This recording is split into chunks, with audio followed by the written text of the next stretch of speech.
Distinguished senators, what this bill essentially seeks to do or achieve, or the lacuna that it seeks to cure, is that one, it desires to bring our military laws not only in tandem with international best practice, but to bring it in consonance with universally acceptable democratic principles.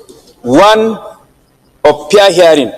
For example, what this bill seeks to achieve is that reports of boards of inquiry set off by military authorities should not serve as a basis for conviction, but rather it should be subjected to a trial by a court of law before such conviction shall be upheld.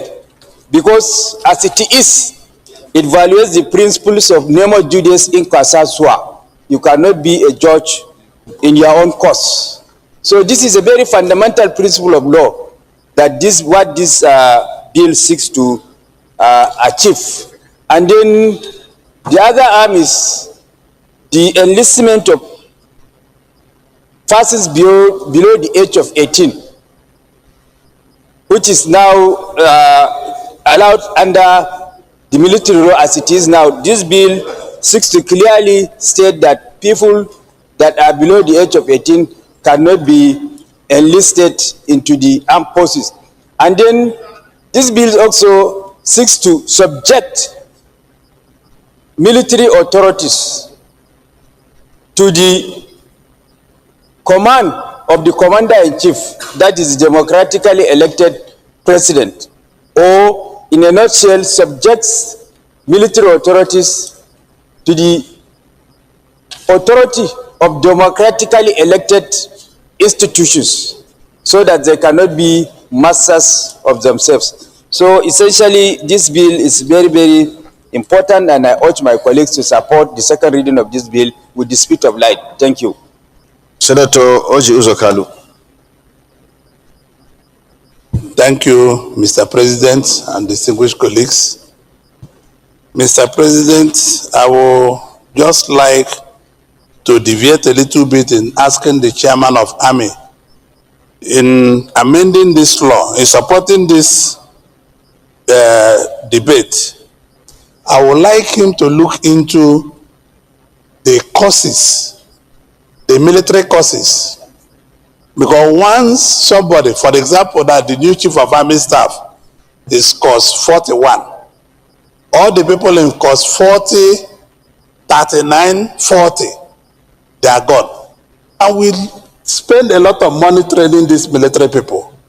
I want, in amending this law, I want them to bring, at any time the commander-in-chief wants to appoint a chief of army staff, chief of naval staff, you should go by their courses. This was caused also by last administration, where they left one man to be chief, and we lost about 4 courses, 6 courses on the stretch. So in repealing and reenacting this bill, I would like the committee to look into these courses, like they just appointed the chief of naval staff, chief of air staff, and chief of army is course 41. All the people in the navy, in the army, and in the air force, they are gone. And we have spent a lot of money training these generals. This is Nigerian people's money. So we must maintain that if we want to appoint course 40, every course should be entitled to be chief of army staff, or chief of air staff, or chief of defense staff. They should not go down to take somebody and making about 200-300 generals are retiring for nothing's sake. They all have 7-8 years to stay in the thing. So, Mr. President, I would like to appeal seriously that this will be amended also, so that Nigerian army will be one army, will be one people, will be one voice, will be one cause in NDA as they do it. I rest my case, Mr. President. Senator Ojikalu, we need to be very careful. We need to look at the tradition of the military. They know that very more than us. Vis-a-vis the powers of Commander-in-Chief of Armed Forces. When you say commander, he has the latitude to appoint at all point he so wishes, based on the security of the country. So we need to marry this together. Well, no, we are not debating. I'm just saying. I have to just give you information. The information I'm giving you is not advising the commander-in-chief. It's not anything, because commander-in-chief might not know. And I've not recognized you. You can sit down. Thank you, sir. Okay. Thank you. I'm just saying, when you get to this period, we need to marry these two together. Get the military, let them be involved in enacting the law, so that we look at the authority of the CNC as well as the tradition of the military. So let's not, because we are not military experts, they understand their tradition. Senator Samson Ekon. Thank you, Mr. President. My name is Ekong Samson. I represent Akwa Ibom South. I think this bill seeks to articulate a wider process of reform for our military law and jurisprudence. And ordinarily, I throw my full weight behind the spirit that underpins this bill. It seeks to create a framework of human rights in our military law and make the system to align with the nuances of democracy. It articulates to me a very profound principle of reform, and readily I support it. The time has come for us to deepen our framework of policy. What has been a setback to us is that sometimes we drive politics and not policy.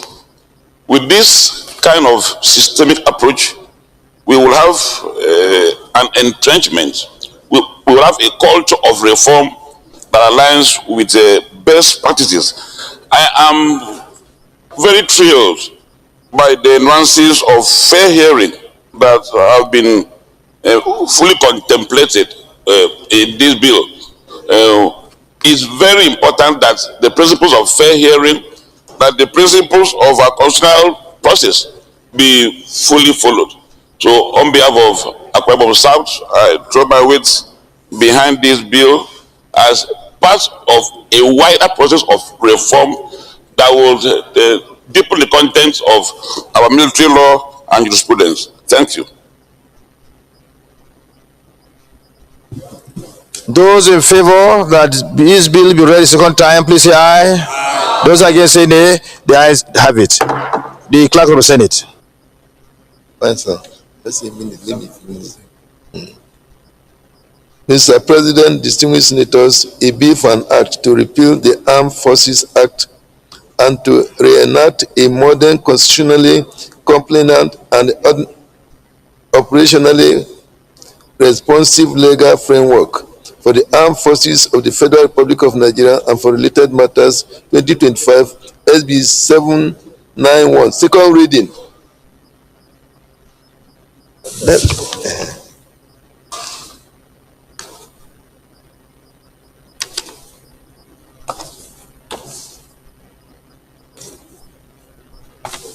A bill for an act to repeal the Armed Forces Act and to reenact a modern, constitutionally compliant and operationally responsive legal framework for the Armed Forces of the Federal Republic of Nigeria and for related matters, 2025, SB 791, second reading taken. The bill is referred to the Committee on Defense, Army, Air Force and Navy to report back within 4 weeks.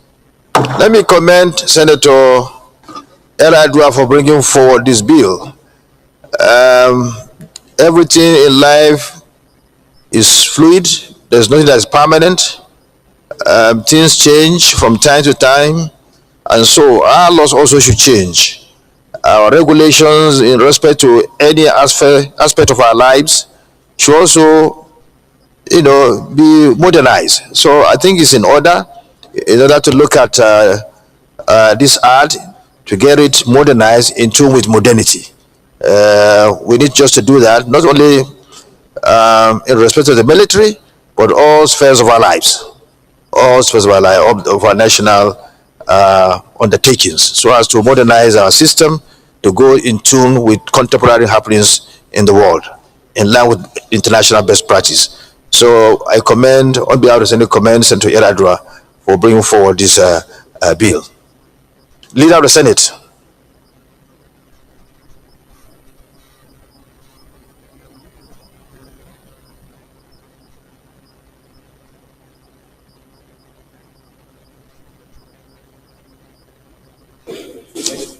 Thank you, Mr. President, and very distinguished colleagues.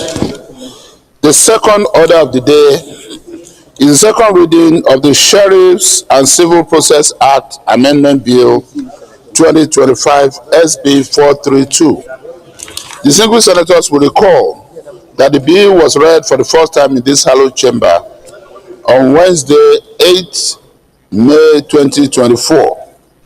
Mr. President, you may wish to invite Her Excellency, Most Distinguished Senator Adebule Idia Toluranti to move the motion for the bill to be read a second time.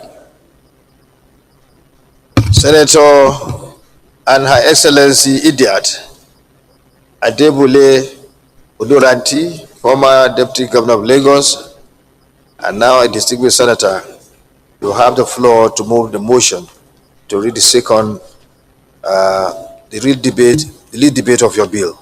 You have the floor. Your Excellency, Mr. President, distinguished colleagues, I respectfully rise to lead the debate on a bill for an act to amend the Sheriff and Civil Process Act Cap Axis laws of the Federation of Nigeria 2004 to make provision for the appointment and duty of sheriffs, enforcement of judgment, electronic service of process, and execution of civil process of court in Nigeria, and 4 related matters. The Sheriff and Civil Process Act is a 1945 enactment, nearly 80 years old. This act was designed primarily for the appointment of sheriffs, execution of court judgments, and service and execution of civil processes to ensure that judgment, creditors benefit from judicial decisions, and to guarantee obedience. Senator Idiat, Sir? you were to move the motion first before you start, reading your lead debate. Oh, pardon me, Mr. President. So move the motion that I move. I hereby move to lead the debate on the bill for an act to amend the Sheriff and Civil Process Act Cap Axis. Thank you, Mr. President. So you may proceed. So you can now start reading. You may proceed. Proceed. Thank you for the indulgence. I therefore rise to lead the debate on a bill for an act to amend the Sheriff and Civil Process Act Cap X6 law of the Federation of Nigeria 2024 to make provisions for the appointment and duties of sheriffs, enforcement of judgments, electronic service of process, and execution of civil process of court in Nigeria, and for related matters. The Sheriff and Civil Process Act is a 1945 enactment, nearly 80 years old. This act was designed primarily for the appointment of sheriffs, execution of court judgments, and service and execution of civil processes to ensure that judgment creditors benefit from judicial decisions and to guarantee obedience to court orders. The objective of the bill, Mr. President and distinguished colleagues, you agree with me that legislation enacted 8 decades ago is manifestly outdated and fundamentally disconnected from present realities. Consider, for instance, that the Act still provides for a monthly allowance of 45 kobo for the subsistence of debtors' make reality of this time. More critically, the Act fails to embrace digitalization and globalization, particularly in the service and execution of civil court processes and documents. The law continued to mandate service of court processes exclusively through hard copy delivery, and personal hand service. While a court has administratively adopted practice directions that promote globalization, the principal legislation that give legal force to the execution and service of these processes remain unamended. This creates a fundamental disconnect. Our courts have evolved, but the statutory framework empowering their processes has not. This amendment will bridge that gap and align our legislation with the realities of the digital economy to enhance service delivery. Mr. President, distinguished colleagues, the issue of judgment enforcement, particularly against government agencies, remain deeply troubling. Government agencies have developed a reputation of non-compliance with judgments, especially monetary judgments. These stem from cumbersome and bureaucratic enforcement procedures, most notably the requirement that the consent of the Attorney General of the Federation of the State serves as a condition precedent to enforcement. The practical implication is stark. No monetary judgment can be enforced against any public body or government agency without the Attorney General's consent. Judgment creditors, without the Attorney General consent, judgment creditors find it exceedingly difficult to obtain such consent and often abandon their claims entirely. This defeats the very purpose of judicial awards, which should serve as both remedy and deterrent, as it encourages a culture of disobedience to court orders. While I acknowledge that the provision was designed to protect government agencies from potential liquidation, it has become an impediment to justice and a violation of fundamental rights.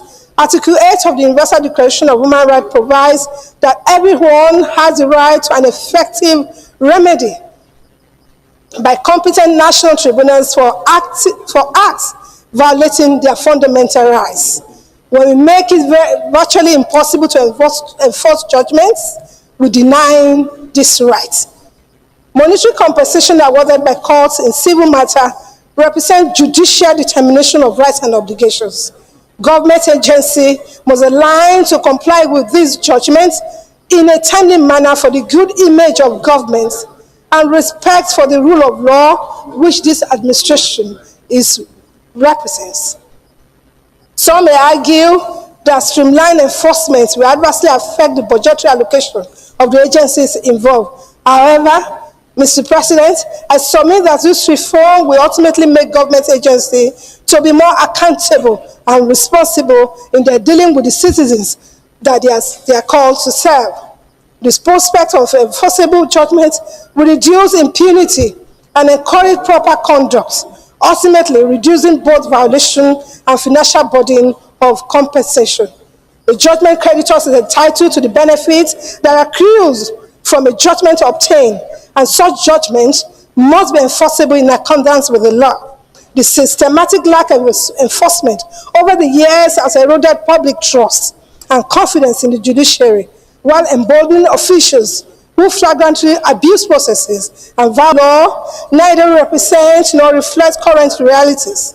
This amendment embraces digitalization, streamline enforcement procedures, and update provisions that have become absurd through the passage of time. To protect the integrity, therefore, to protect the integrity and image of the judiciary, to restore public confidence in our legal system, to promote a more responsible public service, and above all, to secure justice for our citizens. I present this amendment to this House of Chamber, distinguished colleagues, for your kind consideration. I earnestly solicit your support for the second reading of this bill. Thank you, Mr. President. Before we open the debate, let me draw your attention to order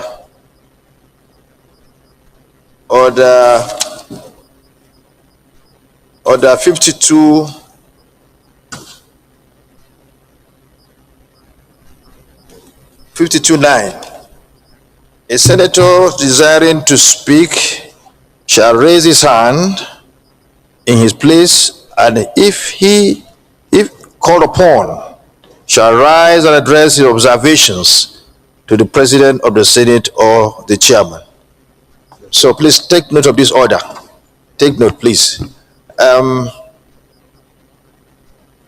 Senator Kakashew Lawan SAN, thereafter Senator another SAN, Chairman Senate Committee on Judiciary, Senator Ayodele will also have his time to speak. Thank you, Mr. President and my distinguished colleagues. My name is Kakashew Lawan and I represent Borno Central Senatorial District. Mr. President, I rise to second the second reading of the bill, ably moved and eloquently delivered by our own very distinguished Senator Oluranti Diat Adebule. Mr. President, I entirely agree with the intent and purpose of amending the Civil and Sheriff's Processes Law in Nigeria. The drafters of the 1945 Act took into cognizance the then realities of life.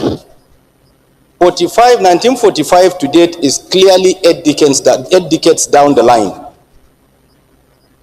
Mr. President, for us to do justice to the Sheriffs and Civil Processes Act, we must take into cognizance the realities of modern day life by bringing justice closer to the people. So I do agree with her that doing justice to this by amending the Sheriffs and Civil Processes Law will bring justice closer to the people and make enforcement of judgments less cumbersome to litigants and court staffs alike. So, Mr. President, without much ado, I support the second reading of this bill and urge my distinguished colleagues to support the reading of this bill. I so submit, Mr. President. Thank you, sir. Senator Adeni Ayodele, Chairman, Senate Committee on Judiciary, you have the floor. Thank you, Mr. President. My distinguished colleagues, Adeni Adegbomre, Ondo Central. My distinguished colleagues, Mr. President, I rise to support the second reading of this all-important bill. As indicated in the lead debate, there are two things that strike me in this, and I think they are due for consideration. The first is the issue about consent of the Attorney General. As far as I'm concerned, I think it's a law that was done for colonial times so as to protect the British, the government of that day. But as it has turned out, this has worked adversely against judgment creditors. You have a situation in which once you get judgment against government, the way to frustrate you, having lost in court, is not to give that consent, thereby defeating the ends of justice. There are other ways by which government, like every other citizen, can protect his interest where it has a valid appeal or it is not happy with the outcome of a judgment at first instance. But what has happened here is that once they lose at the court of first instance, they frustrate your ability to realize the fruits of your judgment. The second thing is that some of the fines that are there and some of the provisions that relate to administrative costs are actually outdated. And you have a situation in which litigants now have to fund the process themselves, leading to corruption and fraud. So I stand today to support this bill for its second reading. Thank you very much, Mr. President, and my colleagues. The Chief Whip.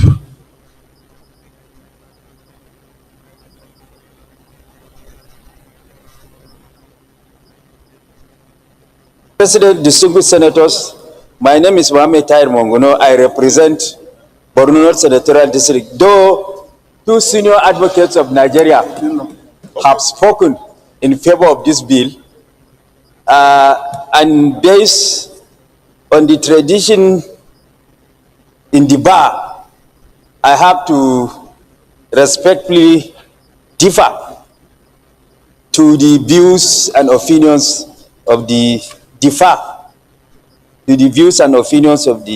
senior advocates of Nigeria. I respect their opinion and fully adopt their argument, and wish to further add that laws are not meant to be static. Laws are supposed to be dynamic and change with the changing nature of society.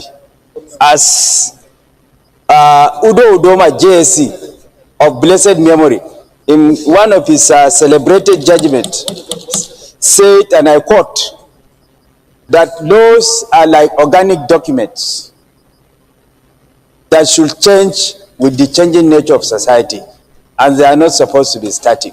So against the dictum of Udo Udoma JSC of blessed memory, this law was a 1945 law. It doesn't envisage the advent of technology. There is no technology yet. It doesn't take into consideration years of technology, internet, and what have you. So what this bill seeks to do is to bring this law in tandem with modern realities of technology, to bring it in consonance with modern realities of technology. Two, with regard to the issue of enforcement of judgment against government agencies, that consent of Attorney General must first be obtained. I think that one is also not possible, because at the end of the day, the judgment will be, enforcement of the judgment will be frustrated, so that at the end of the day, the rest or the subject matter of the judgment will be destroyed as a result of the frustration involved. So this arm of the amendment is also apt and germane, and I therefore support the second reading of this bill. Thank you.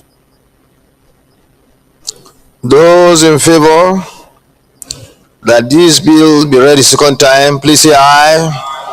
Those against, say nay. The ayes have it. The clerk of the Senate. Mr. President, distinguished senators, a bill for an act to amend the Sheriffs and Civil Process Act to make provision for appointment and duties of sheriffs, enforcement of judgment, electronic service of process, and execution of civil process of courts in Nigeria and for related matters 2025 SB 432. Second reading. A bill for an act to amend the Sheriffs and Civil Process Act to make provision for appointment and duties of sheriffs, enforcement of judgments, electronic service of process, and execution of civil process of courts in Nigeria and for related matters 2025 SB 432. Second reading taken. The bill is referred to the Committee on Judiciary, Human Rights and Legal Matters to report back within 4 weeks. Let me commend Her Excellency Senator Idiat for bringing forward this bill, and I'm compelled to agree with Chief Whip, even though it is an argument among lawyers. I'm not one, but I read to his opinion that the world is always changing, and certain things that were not foreseen at the time that the extant law was enacted. That does not mean that due to changes, the law should not be amended to go with modernity. The world is dynamic, so also all aspects of our lives, of our life is dynamic. So I'm swayed by his argument. I'm not a learned person, but I'm swayed by his argument. So thank you very much, Senator Adebule, and I commend our learned persons here who crossfired on this very important bill. Thank you very much, Senator Adebule. Leader of Senate. Thank you, Mr. President, and very distinguished colleagues. Mr. President, I celebrate your respect for the learned profession, and I also commend all our colleagues who understand the fact that when senior advocates of Nigeria stand up to make contributions, they are always informed contributions. And this Senate is blessed to have two senior advocates of Nigeria as members, as well as three live benchers. I'm talking about His Excellency Aminu Waziri Tambuwa, live bencher. Of course, Senator Kaka Shehu, SAN, live bencher. And my humble self, as the leader of the Senate, live bencher. So I believe that it's a blessing that we're here, and thank you for also recognizing that. You are a well-educated man, and you celebrate learned men. You know, and having said that, Mr. President, the third order of the day is the second reading of the Chartered Institute of Revenue and Fiscal Management of Nigeria Establishment Bill 2025, SB 614. Distinguished senators will recall that the bill was read for the first time in this chamber on Thursday, 17th October 2024. Mr. President, you may wish to invite His Excellency, most distinguished Senator Alero Adamu Mohammed, to move the motion for the bill to be read a second time. I call on His Excellency, distinguished Senator Adamu Mohammed Alero, former governor, former minister, former this, former that, to move his motion.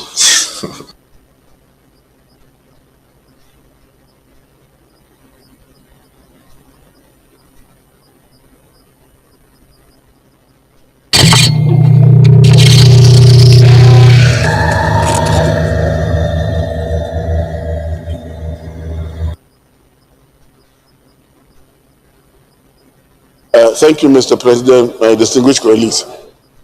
I rise to move a motion to be allowed to lead the debate on the Chartered Institute of Revenue and Fiscal Management of Nigeria Establishment Bill 2024, SB 614. I so move. You may proceed, Your Excellency.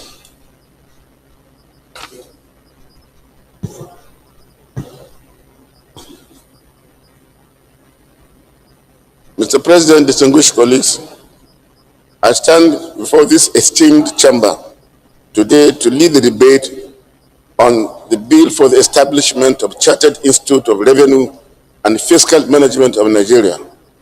This bill seeks to create a professional body that will enforce capacity building, regulate the practice of revenue and fiscal management, and ensure adoption of global best practices in fiscal administration within Nigeria. The proposed bill is a crucial step towards strengthening our nation's revenue and fiscal management framework. As we all know, effective revenue management is the backbone of any economy, enabling government to fund essential services, invest in infrastructure, provide security, and promote economic growth. Background and context. Revenue generation and fiscal management are the backbone of any nation's development.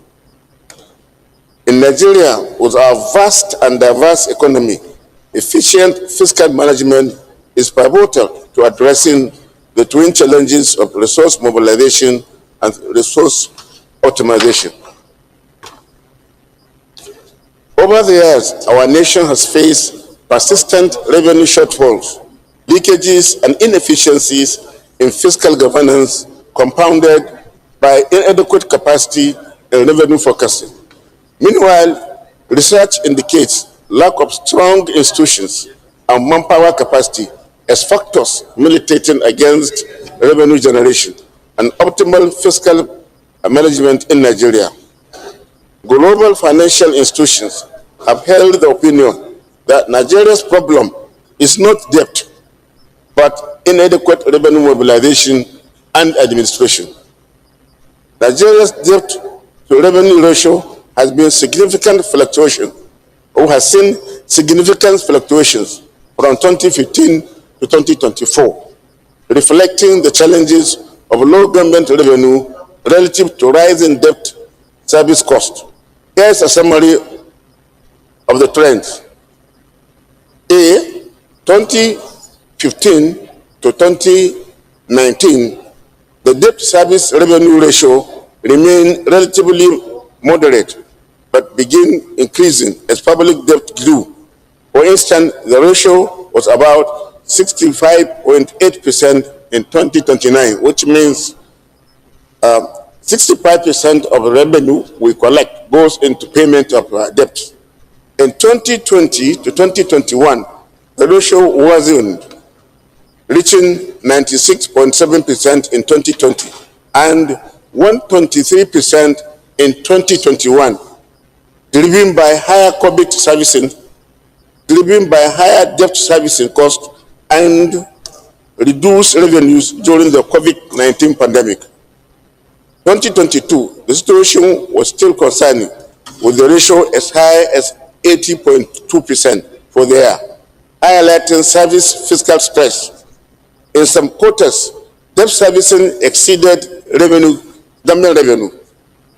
2023, debt servicing costs continued to climb, with the World Bank noting that debt servicing consumed over 100% of revenue. This implies that Nigeria had to borrow additional funds for recurrent expenditures. 2024, the Central Bank of Nigeria reported that debt servicing consumed 147% of the retained revenue. This trajectory underscores Nigeria's dependence on debt to service its budget amidst limited revenue mobilization, emphasizing the need for structural reforms to enhance revenue generation and reduce fiscal deficit. The creation of SAMAN will be a step forward towards addressing these issues. The Institute, if established, will create a structured framework for training, certification, and regulation of professionals in revenue and fiscal management, thereby ensuring accountability, transparency, and efficiency in these critical areas. Objective of the bill. The primary objective of the bill are as follows: professionalization of revenue and fiscal management, to promote professionalism by establishing standards, ethics, and certification for practitioners in the field. B, capacity building, to provide a platform for continuous education, research and development in revenue and fiscal management. Regulation and oversight, to regulate the activities of practitioners, ensuring adherence to global best practices and mitigating unethical behavior. Collaboration, to foster partnership with other institutions, both local and international, to enhance fiscal management in Nigeria.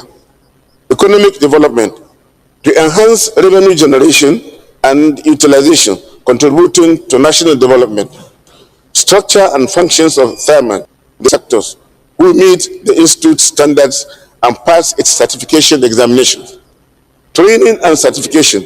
The SAMAN will organize professional courses, workshops, and seminars, and confer certifications on qualified individuals.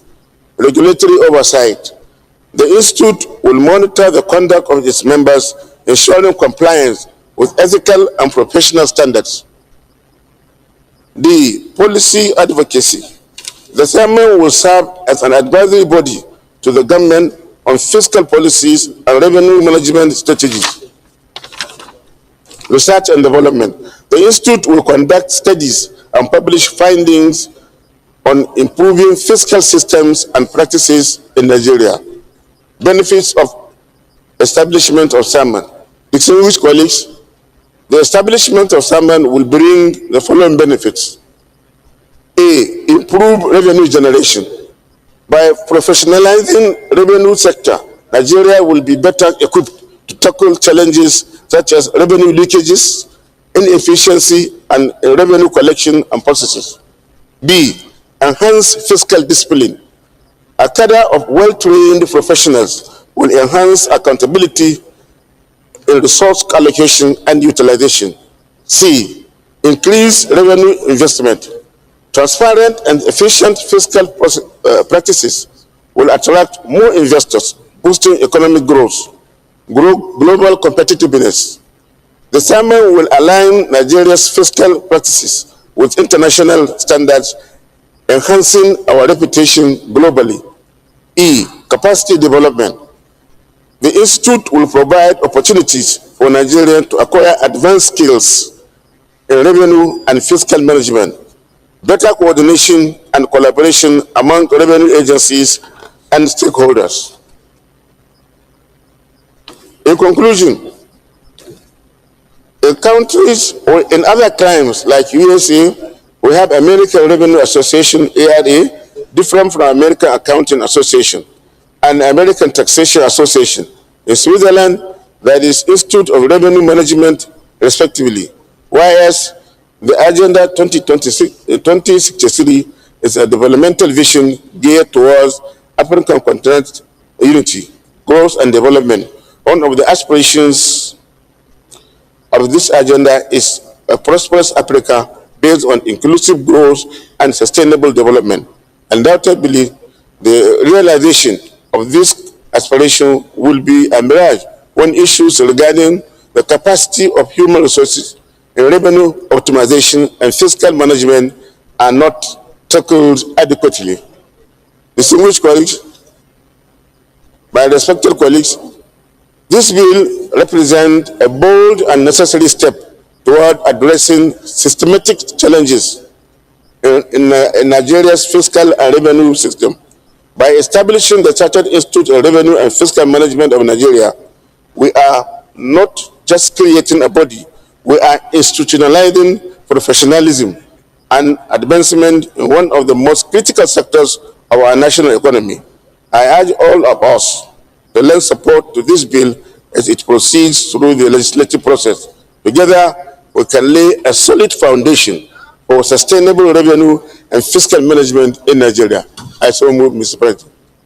Senator Mohammed Sani Musa, Chairman, Senate Committee on Finance, you have the floor. Thank you, Mr. President. My distinguished colleagues, my name is Mohammed Sani Musa, representing Niger East. I have gone through this lead debate presentation, and I've seen that this bill has some advantages for the fiscal policies. So I believe that we should give this bill the chance to go for the second reading. It will enhance the revenue generation.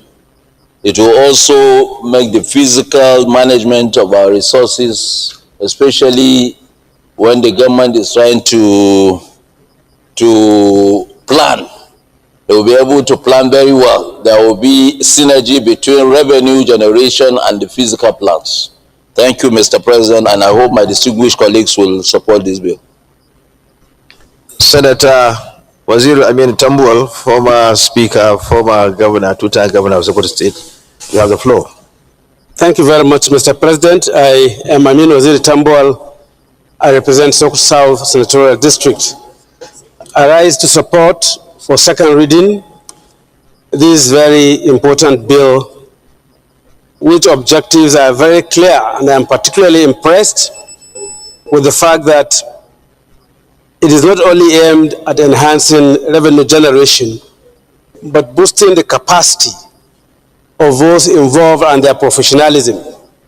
Society is dynamic, systems are dynamic, and this particular area is also very, very dynamic, especially with the recent passage of tax reform bills by this Parliament.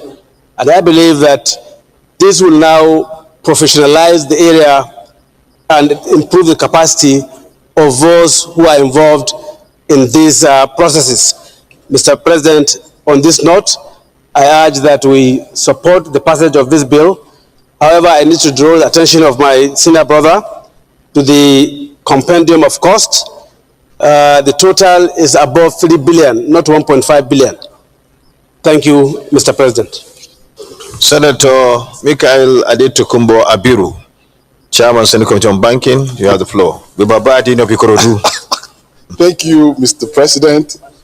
My name is Adetokunbo Abiru, and I represent Lagos East Senatorial District. I also stand to join my colleagues in commending the mover of this bill, distinguished Senator Alero, and I also want to acknowledge all of the concerns that he has adduced as the main benefits for this institute. Because as we all know, we can do, our government and the government of the country can do a lot with improved revenue generation and, of course, enhance fiscal discipline. So, and of course, the need to build capacity and, of course, global competitiveness. So, I equally support the idea behind this bill.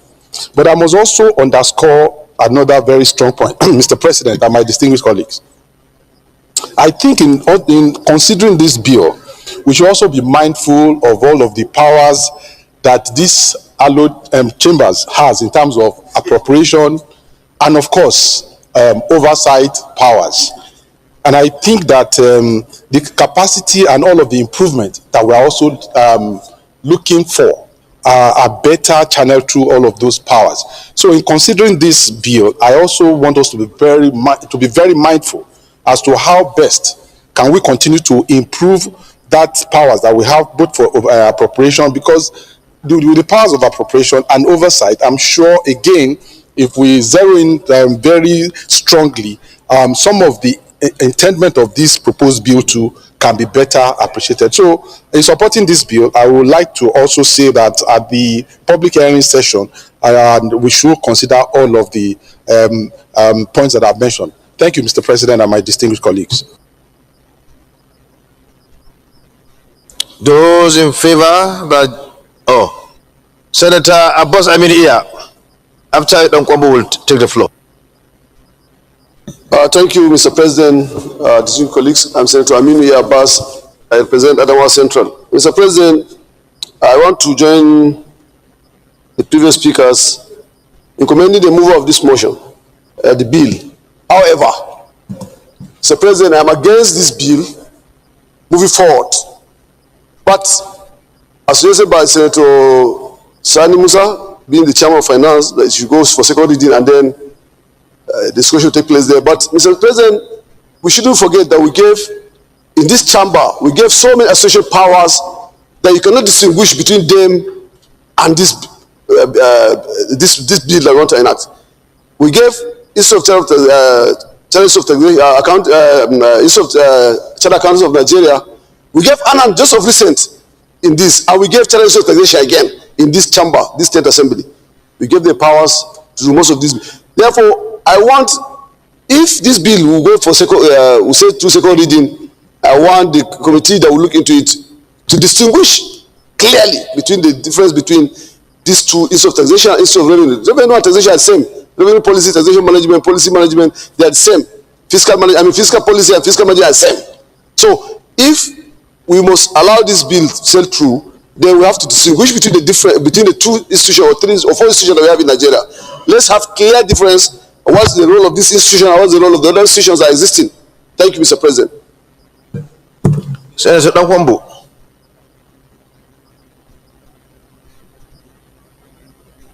Thank you, Mr. President. My own too is to commend the mover of the bill and his drive for getting to see that we get more revenue in Nigeria. And I want to make it or not, Your Excellency, that fiscal policy is taxation. You know, it's taxation. There is no difference, anyhow you want to call it. We have in this chamber Chartered Institute of Taxation that has been doing wonderful work. Except there are deficiencies in Institute of Taxation, we do not need to enact another institute to give it a name. Mohammed and Sadiq are the same. You know, so if you say Institute of Taxation, Institute of fiscal policy, they are all regulating the same thing, Your Excellency. Also have ICANN, you have ANAN. We have ICANN, we have ANAN, we have Institute of Cost Management Accountants. We have so many institutes that are regulating revenue in this country. I do not support that it should go for security. Thank you, sir. Senator Ojika, are you also an accountant? Thank you, Mr. President. Thank you, Mr. President, for giving me this opportunity. I stand to support this bill ably presented by its work fully. I'm a member of the committee. We'll do a professional job to decide whether this bill will go forward or stand where it is. Mr. President, it will be very, very unfair to Senator Adamu Alero to kill this bill at this stage because it's not proper, it's inappropriate. So this bill, I plead with you because of the benefit, the merits and unmerits of this bill to go for second reading. I so support. Senator Ojikalo, are you talking within the prison of 1999? 1999 set solidarity or within the prison of accounting or the prison of accounting or taxation? 1999 set solidarity. So let's hear from the account. You are an agriculturist. You want to contribute? Thank you, Mr. Chairman, the President of Senate. I'm Senator Professor Anthony Ane. I represent Ebonyi South, where I'm not an accountant, but before now, I keep hearing about a lot of chartered this, chartered that. I want to align myself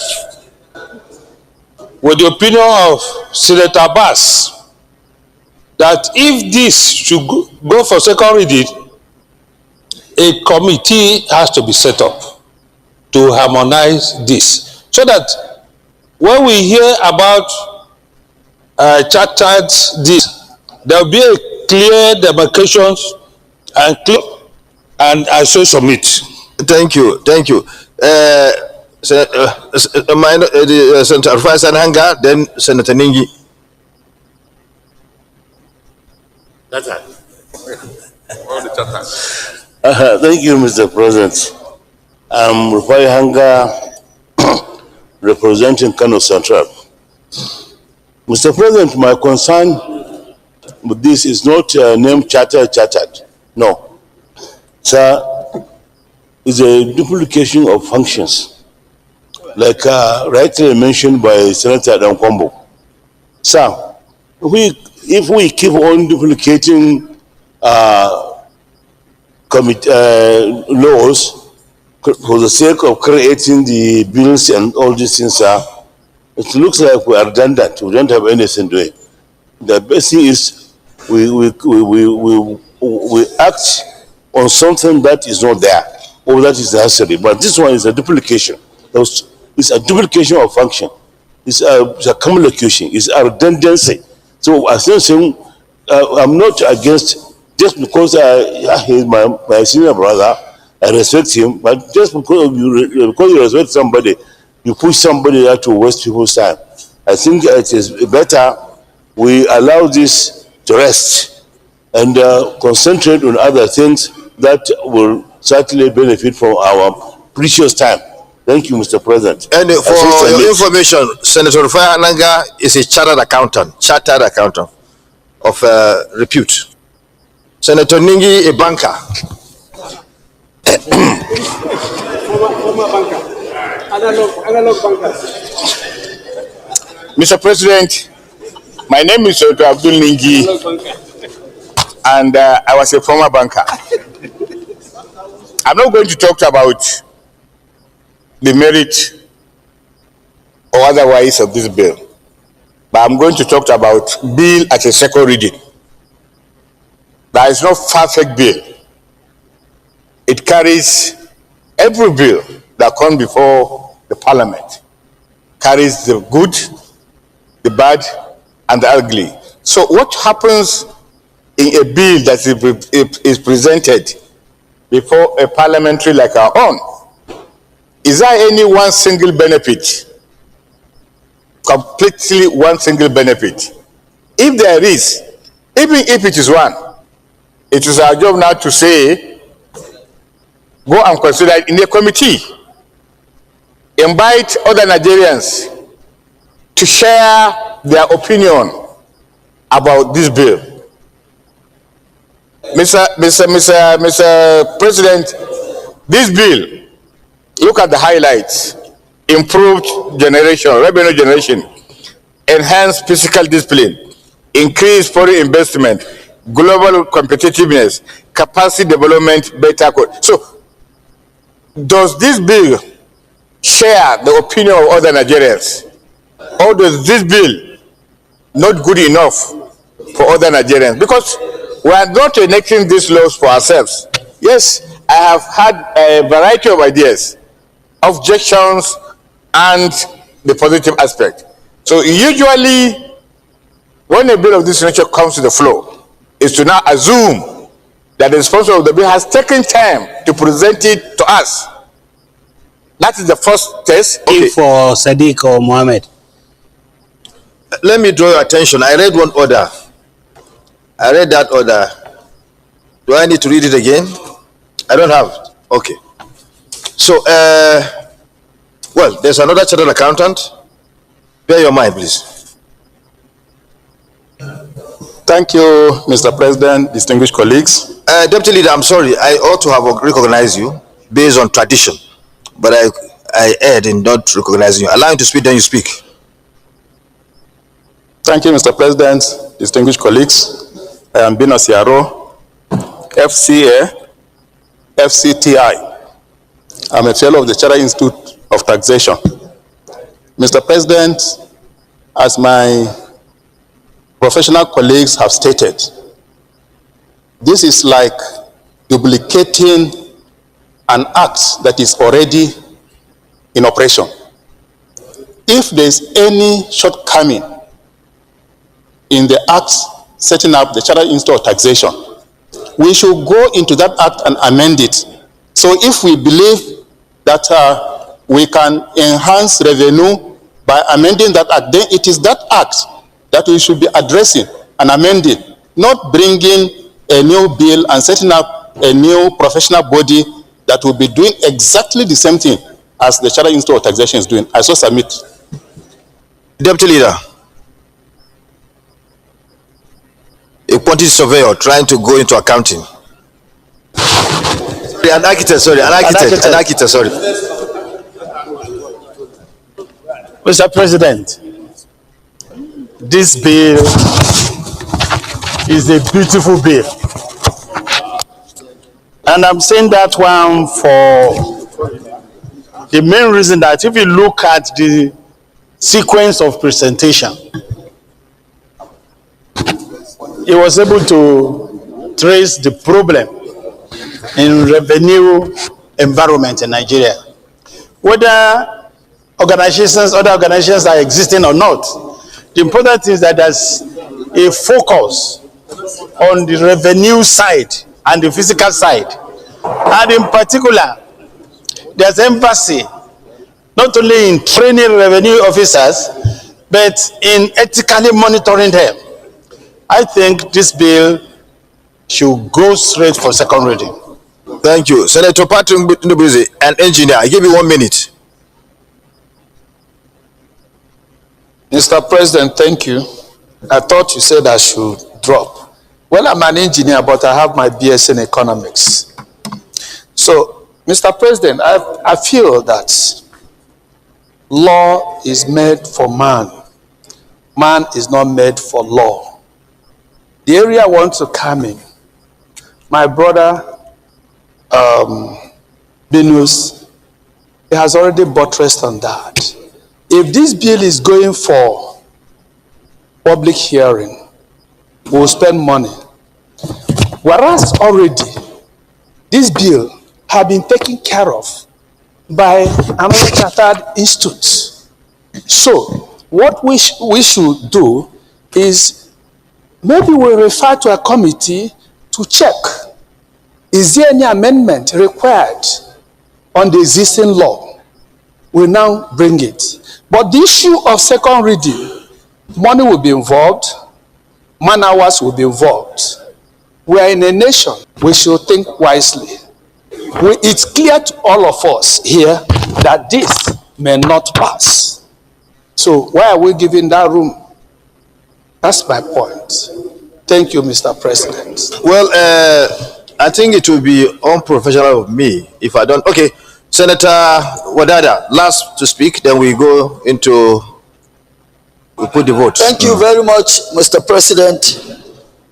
Distinguished colleagues, I remain Senator Ahmed Wadada Aliyu Sarkin Yakin Kefi Magajin Dangin Lafiya and a fellow of the Chartered Institute of Taxation. I stand here today and now as the chairman. You're also an accountant, I didn't know. A banker. Okay. A former banker and a former everything. Because I've been a lawmaker and lawmakers are into everything. We discuss virtually every aspect of our polity, and I stand as chairman Senate Public Accounts Committee. Mr. President, distinguished colleagues, as earlier on said, there are already existing bodies that are saddled with the responsibilities that this bill, the agency that this bill seeks to establish. And the crux of this is about regulation, fiscal responsibility, and transparency and accountability. The question here is this: we are still struggling in everyday dealings, bodies. The bill has good intention, of course, but like Senator Binos Yero said, if there is any aspect in the existing act that we need to amend to strengthen and envelope this package into it, I think it will spare much more of our time, spare our resources, and going forward, a much more effective result. But if it is the decision of our majority of our colleagues for this bill to go for second,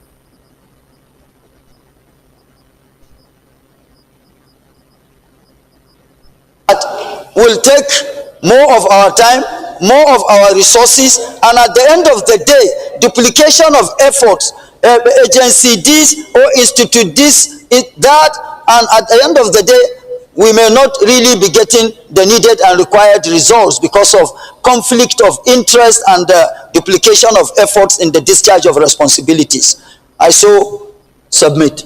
Well, I think it will be quite unprofessional if I don't guide the Senate as a presiding officer on this, because I'm a fellow of ANAN. Everybody knows that whatever this is talking about,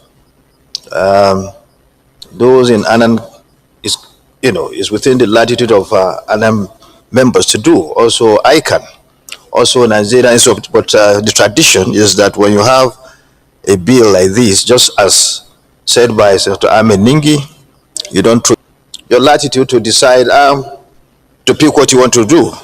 So those in favor that this bill be read the second time, please say aye. Aye. Those against say nay.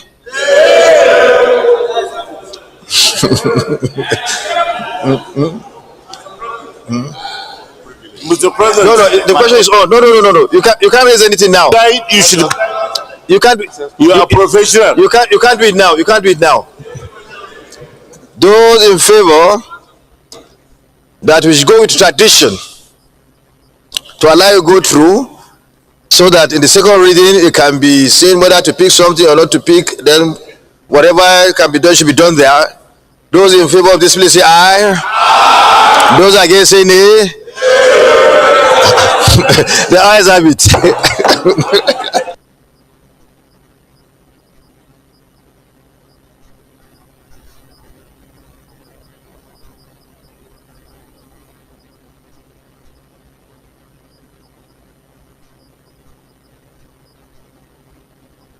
The clerk of the Senate. Mr. President, distinguished senators, a bill for an act to establish the Chartered Institute of Revenue and Fiscal Management of Nigeria as a professional body dedicated to the advancement, regulation, and promotion of excellency in revenue and fiscal management practices in Nigeria, thereby enhancing efficiency, transparency, and accountability of public payment and contributing to advancement, regulation, and promotion of excellent revenue and fiscal management practices in Nigeria, thereby enhancing efficiency, transparency, and accountability of public financial management and contributing to the overall economic development of the nation, and for related matters, second reading taken. The bill is referred to the Committee on Establishment and Public Service Matters.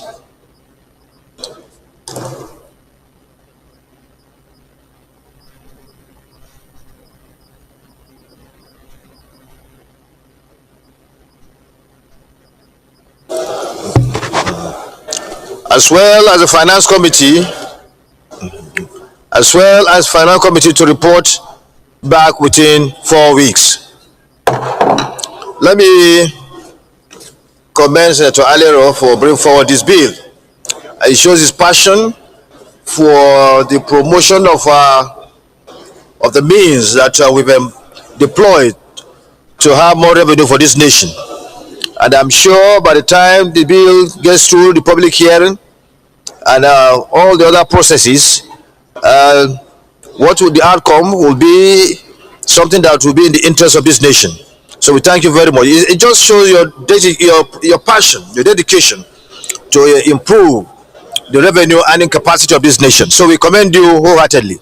Thank you for all those who contributed to this debate. The Leader of Senate.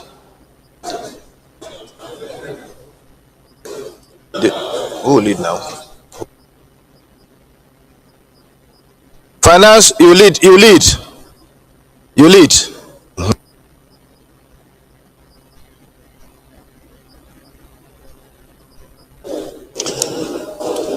Thank you, Mr. President. Most distinguished Senator Adegbamire Adeniyi Ayodele SAN to move the motion. Senator Adeniyi Ayodele SAN, you have the floor to move the motion for the second reading of your bill. Thank you very much, Mr. President. My distinguished colleagues. Sorry. It's a motion, sorry. It's a motion, not a bill. Move, for you to take your motion. Thank you, Mr. President. My distinguished colleagues. Adeniyi Adegbamire, Ondo Central. May I respectfully seek the indulgence of Mr. President to move my motion as stated on the motion paper. I'm most obliged. You can just second, but not to contribute. Just second. Thank you very much, Mr. President. It's ably presented by Senator Adegbamire SAN for a road to connect Edo and Ondo State. Thank you, sir. You may read your motion. Thank you very much, Mr. President. My colleagues, I stand before you this afternoon respectfully to move the motion for an urgent need for the construction of Ode Omififun Ofosu Road in the Idore local government area of Ondo State to link Ondo State with Edo State. The Senate notes that Idore local government area of Ondo State is historically renowned as one of the major cocoa producing regions in Nigeria, contributing immensely to the agricultural output, industrial base, and foreign exchange earnings of the nation since the colonial era. Also notes that the area, blessed with vast arable land and industrious farming communities, has over the decades sustained the cocoa value chain, serving as a critical source of livelihood for thousands of farmers, traders, and allied agro-industries, yet suffers from glaring infrastructural neglect, particularly in road connectivity. Aware that the Ode Omififun Ofosu Road, which traverses several agrarian communities in Idore local government area, provides the most direct and economically viable route linking Ondo State with Edo State and the south-south corridor of Nigeria, thereby making it a strategic route for the evacuation of agricultural produce, especially cocoa, palm produce, plantain, and timber. Observes that despite its strategic importance, this vital corridor remains in a deplorable state with no functional or motorable federal road connecting Dore to other parts of Ondo State and neighboring Edo State, leaving farmers and traders to endure untold hardship in transporting their produce to local and export markets. Also observes that during the rainy season, the road becomes completely impassable, effectively cutting off several farming settlements, inflating transport costs, discouraging investors, and leading to post-harvest losses of thousands of tons of agricultural produce that could have boosted the local economy and enhanced national revenue. Worried that the continued neglect of this vital route has rendered the people of Idore and adjoining communities economically isolated, despite their enormous contribution to Nigeria's non-oil export sector, thereby worsening rural poverty and undermining national objectives of inclusive growth and rural development. Also worried that the situation also contradicts the federal government's commitment under the National Development Plan 2021 to 2025 and the Renewed Hope Agenda, both of which prioritize rural infrastructure, agricultural expansion, and interstate connectivity as drivers of national productivity and economic diversification. Cognizant that the construction of Ode Omififo-Ofosu Road will not only ease the movement of goods and people between Ondo and Edo states, but will also open up new opportunities for agro-processing, tourism, and local enterprise, while significantly reducing travel time, vehicle operating costs, and accident risk. And believes that a well-constructed and maintained Ode Omififo-Ofosu Road will accelerate the pace of rural development, restore the economic vibrancy of the cocoa belt, enhance security through improved accessibility, and ultimately contribute to Nigeria's broader economic transformation agenda. Accordingly resolves to 1. Urge the Federal Ministry of Works and Housing to, as a matter of utmost national importance, include the construction of the Ode Omififo-Ofosu Road in the 2026 capital budget and ensure prompt commencement of the project. Senator Wadada, resume your seat. Also urge the Federal Roads Maintenance Agency, FAMA, to undertake remedial and palliative works on the existing earth road to make it temporarily passable pending full-scale reconstruction. 3.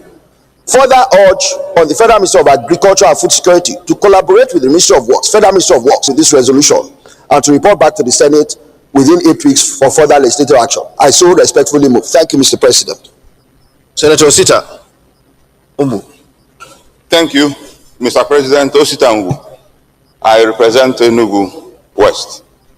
Mr. President, first of all, let me commend the mover of this motion. Apart from speaking for Nigeria, one of the reasons why we are representing our various zones is to speak specifically for our people. And this motion is apt and touches on the basic things that the communities need to survive. Apart from the road being a means of accessibility and interstate connections, he pointed out clearly that agricultural products, specifically cocoa, is being hindered by the inaccessibility of this road. So I'm urging the Senate and everybody to support it.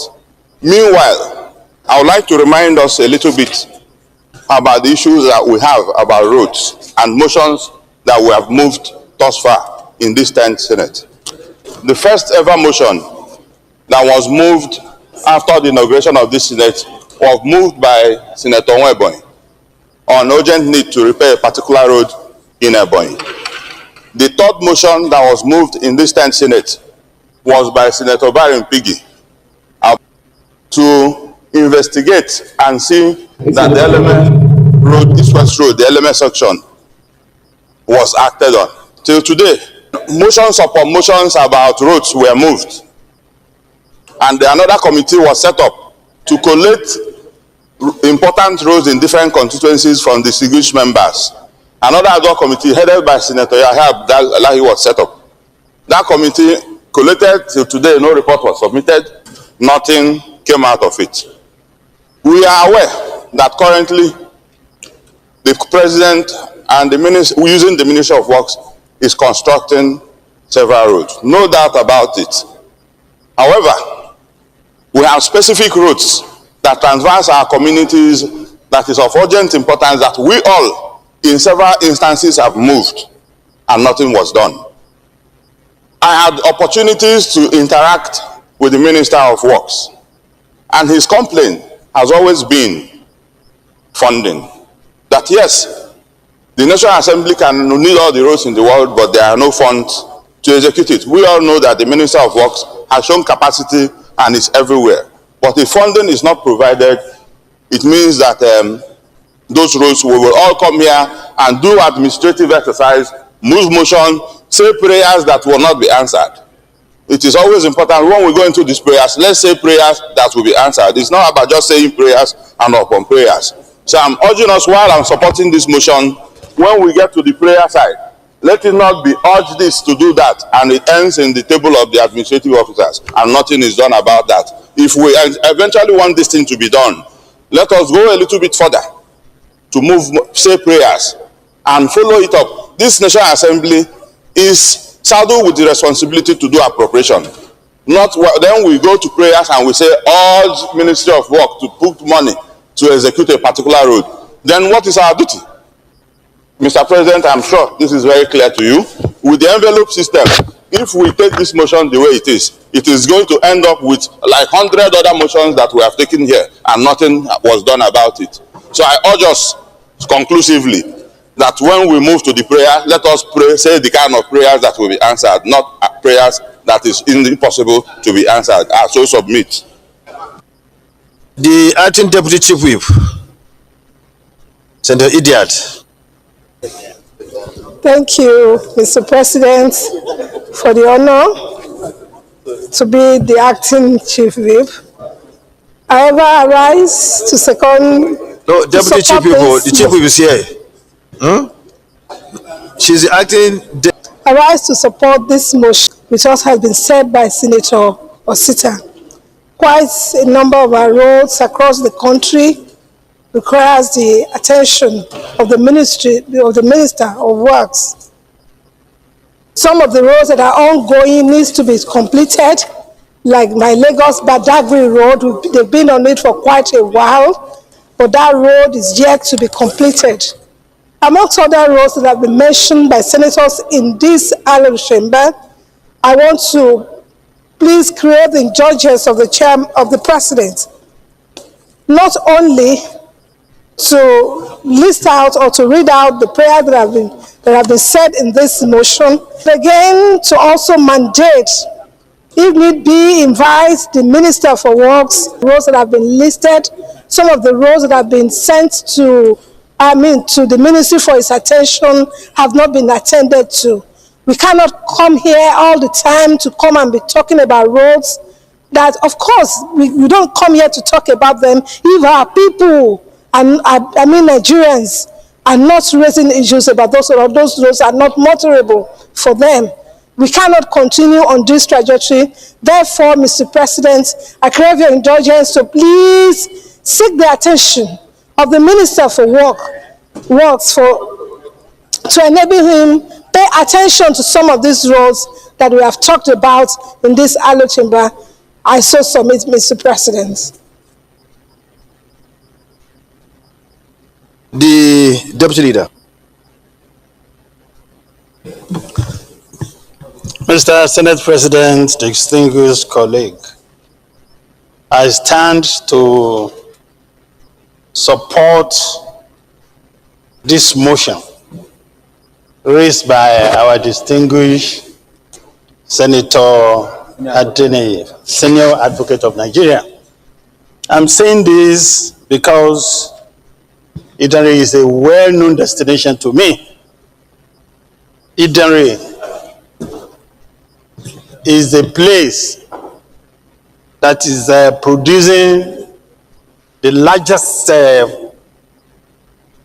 volume of cocoa in the whole of Western region. And apart from that one, Idare is a city, a marvelous city, let me put it that way. The promoter of this motion did not mention it. Even for the sake of tourism, for the sake of a magical landscape, for the sake of improving the tourist sector of our economy, it is important for us to connect a place like Idanre, to make it very, very motorable. I will end by saying that the Senate President should go into adopting this motion in totality. I so submit. Now let's go to the prayers.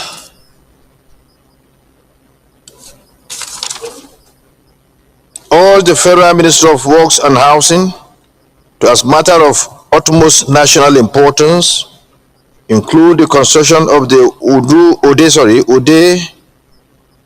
Omi Fufu Ofuso Road in the 2026 capital budget and ensure prompt commencement of the project. Those in favor of this prayer say aye. Those against say nay. The ayes have it. One will finish. You want to make amendment? We are past that, except when you additional prayer or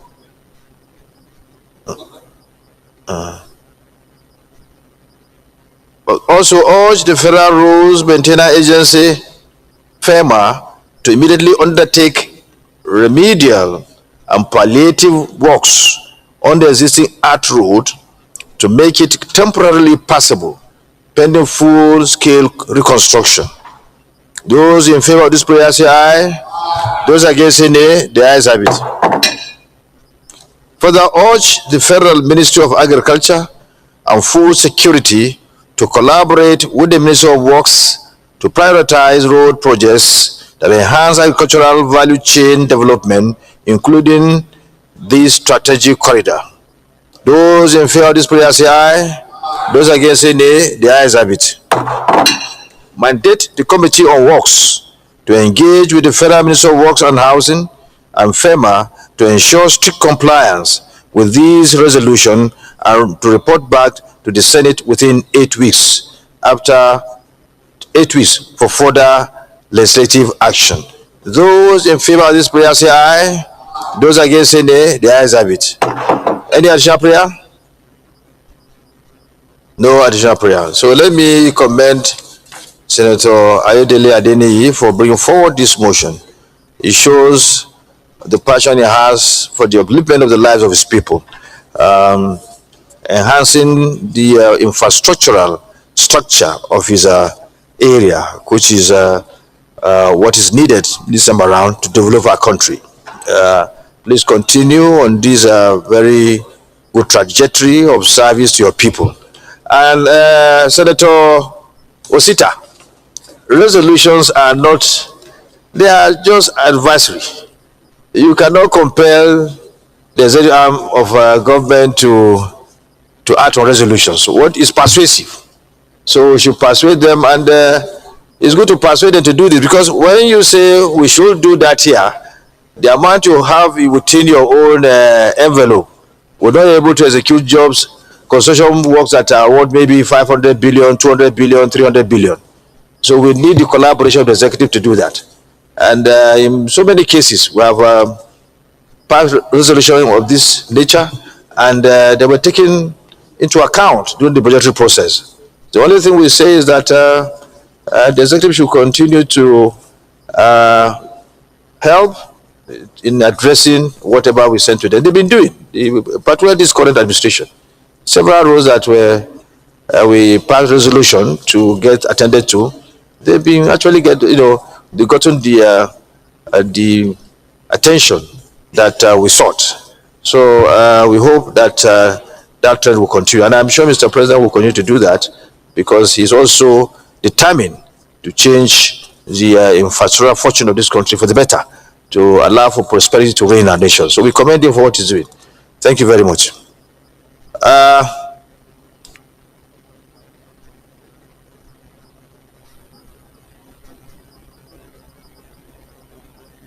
Okay, there's a typo here. housing was added. So take note and get the housing out of it. It's no longer Minister of Works and Housing. Minister of Works, housing is different. So get that corrected.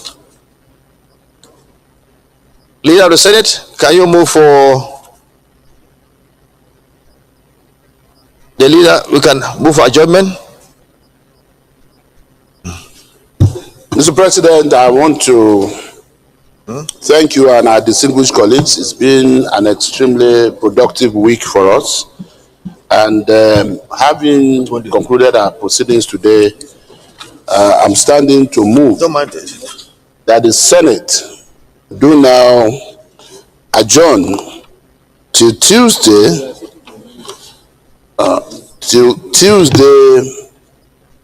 the 18th day of November 2022 at 11 a.m. prompt. I so move. The minority leader. Thank you, Mr. President.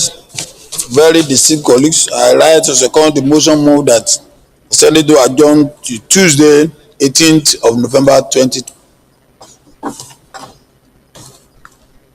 Those in favor of the motion for adjournment, that the Senate do adjourn till Tuesday, 18th day of November 2025 at 11 a.m. prompt, please say aye. Those against the adjournment say nay. Those in favor that this Senate stands adjourned till Tuesday, the 18th day of November 2025 at 11 a.m. prompt, as moved by the leader of the Senate and seconded by the minority leader, say aye. Aye. Those against say nay. The ayes have it.